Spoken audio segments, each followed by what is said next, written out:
Love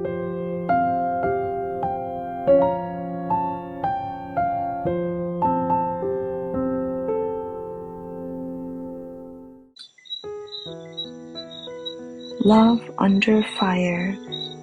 Zwingli called to Zurich. After 3 years, Zwingli was called to preach in the cathedral at Zurich, the most important town in the Swiss Confederacy. The influence he exerted here would be widely felt. The churchman proceeded to instruct him about his duties. You will make every effort to collect the revenues of the chapter without overlooking the least of them. You will be diligent in increasing the income arising from the sick, from masses, and in general from every church function. As for the administration of the sacraments, the preaching, and the care of the flock, you may employ a substitute, especially in preaching. Zwingli listened in silence to this instruction, and said in reply, "The life of Christ has been hidden from the people for too long. I will preach on the whole of the Gospel of St. Matthew. I will consecrate my ministry to God's glory, to the praise of His Son, to the real salvation of souls, and to their growth in the true faith." The people flocked in great numbers to listen to his preaching. He began his ministry by opening the Gospels and explaining the life, teachings, and death of Christ. "It is to Christ," he said, "that I desire to lead you, to Christ, the true source of salvation." Statesmen, scholars, craftsmen, and peasants listened to his words. He fearlessly rebuked the evils and corruptions of the times. Many returned from the cathedral praising God. "This man," they said, "is a preacher of the truth. He will be our Moses to lead us out from this Egyptian darkness." After a time, opposition arose. The monks heckled him and sneered at him. Others resorted to insults and threats, but Zwingli bore it all patiently. When God is preparing to break the chains of ignorance and superstition, Satan exerts his greatest power to keep people in darkness and to fasten their shackles more firmly. Rome worked with renewed energy to open her market throughout the Christian world, offering pardon for money. Every sin had its price, and the church gave people free license for crime if it would keep the treasury of the church well filled. So the two movements advanced, Rome licensing sin and making it her source of income, and the reformers condemning sin and pointing to Christ as the sacrifice and deliverer. Sale of Indulgences in Switzerland. In Germany, the infamous Tetzel conducted the sale of indulgences.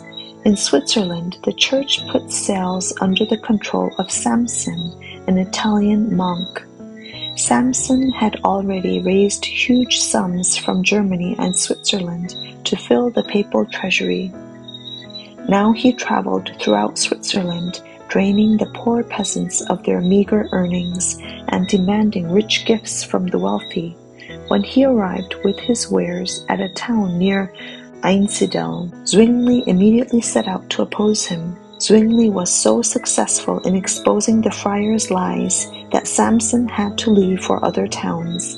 Later, Zwingli preached zealously in Zurich against those who tried to sell God's forgiveness. When Samson approached the place, he used a clever maneuver to gain entrance, but when the people there sent him away without the sale of a single pardon, he soon left Switzerland. The plague, or Great Death, swept over Switzerland in the year 1519. Many came to feel how useless and worthless were the pardons they had bought. They longed for a surer foundation for their faith. At Zurich, Zwingli came down with the plague, and the report circulated widely that he was dead. In that awful hour he looked in faith to the cross of Calvary, trusting in the all-sufficient sacrifice for sin. When he came back from the gates of death, he preached the gospel with greater intensity than ever before.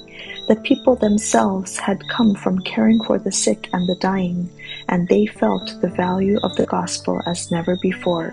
Zwingli had come to a clearer understanding of the gospel's truth and had more fully experienced its renewing power in himself. Christ, he said, has purchased for us a never-ending redemption. His suffering is an eternal sacrifice, and it has eternal power to heal. It satisfies the divine justice forever for all who rely on him with firm and unshaken faith. Wherever there is faith in God, there is also a zeal urging and driving people to good works. Step by step, the Reformation gained ground in Zurich. In alarm, its enemies arose to oppose it openly. They made repeated attacks on Zwingli, trying to silence the teacher of heresy. The Bishop of Constance sent 3 deputies to the Council of Zurich, accusing Zwingli of endangering the peace and order of society. If the authority of the Church were set aside, he urged, complete anarchy would result. The council declined to take action against Zwingli, and Rome prepared for a fresh attack. The reformer exclaimed, "Let them come on. I fear them, like the rocky cliff fears the waves that thunder at its feet." The efforts of the church officials only helped the cause that they were trying to overthrow. The truth continued to spread. In Germany, its followers, discouraged by Luther's disappearance, took heart again as they saw the progress of the gospel in Switzerland. As the Reformation became established in Zurich, its fruits were more fully seen in the reduction of crime and the promotion of order.